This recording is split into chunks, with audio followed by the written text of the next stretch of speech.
So from a chefing perspective, what skills from a chef do you apply here? Yep. Well, firstly, cleanliness, like keeping your section clean.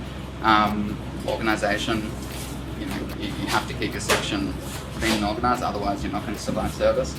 Can you give us some tips on how to look for quality and how to get the most longevity out of the beautiful produce that comes into your restaurant? Yeah. Can you see there's a little bit of wrinkly curling on the leaves? That's actually because it's been underwatered. And this is basil, This right? is basil, yeah. In fact, it's been watered about an hour or two ago, so this will stand up. It'll be, looking a bit more vibrant in an hour or two. I think it's a big mistake that a lot of chefs make. They put them straight into the cool room. They can survive in the cool room, but only under really specific conditions. So they can't be anywhere near the fan. It makes a big difference whether the cool room is, say, on 3 degrees or 7 degrees. It's much better if it's in 7. It's a little bit cooler. 7's a bit extreme, but some cool rooms might be on 1.5 degrees, and they just get burnt straight away. Yeah. Also, sometimes it's variety specific. Basil, never ever put in the fridge, and lemon balm, never put in the fridge. If you looked at that, you might think that there's no way that's coming back. If this came in the kitchen. Oh, I mean, I would never expect anyone. Yeah. You wouldn't think that you could. You wouldn't think that there's any way to bring that back, right? But this would for sure come back if you give it some water. Yeah. This here is oxalis, triangular. Actually, it's, what is it? Purple shamrock? Purple shamrock. Yeah, yes, that's You can't penetrate it with water, so you see it just. Wow. It's so cool. If you drop. Oh no, I get mesmerized.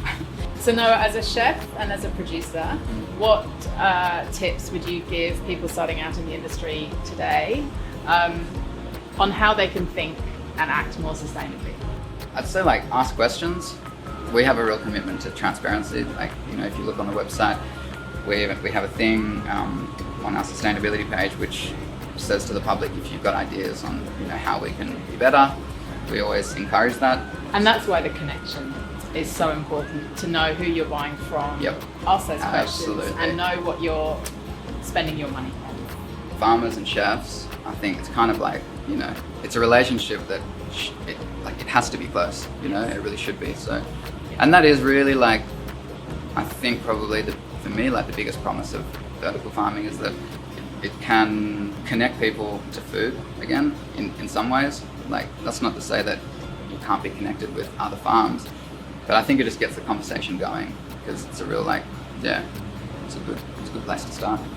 With the world's population expected to increase by 2 billion in the next 30 years, one of the biggest challenges facing us is how to grow enough food to sustain this population growth. With over 50% of the global population living in urban areas, and that figure is higher in Australia, innovative underground city farms like Urban Green are part of the solution to feeding the growing population in a sustainable and environmentally friendly way.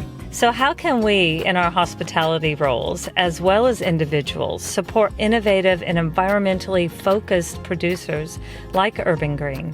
Choose to buy their produce and encourage other people to do the same.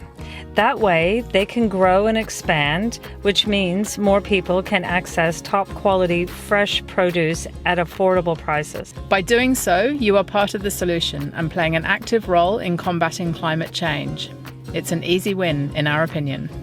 Thanks for joining us today to learn about urban indoor farming and sustainably grown microgreens. We've only just scratched the surface of this topic, and we'll explore sustainability in food production further in other modules. We look forward to taking you straight to the source again soon.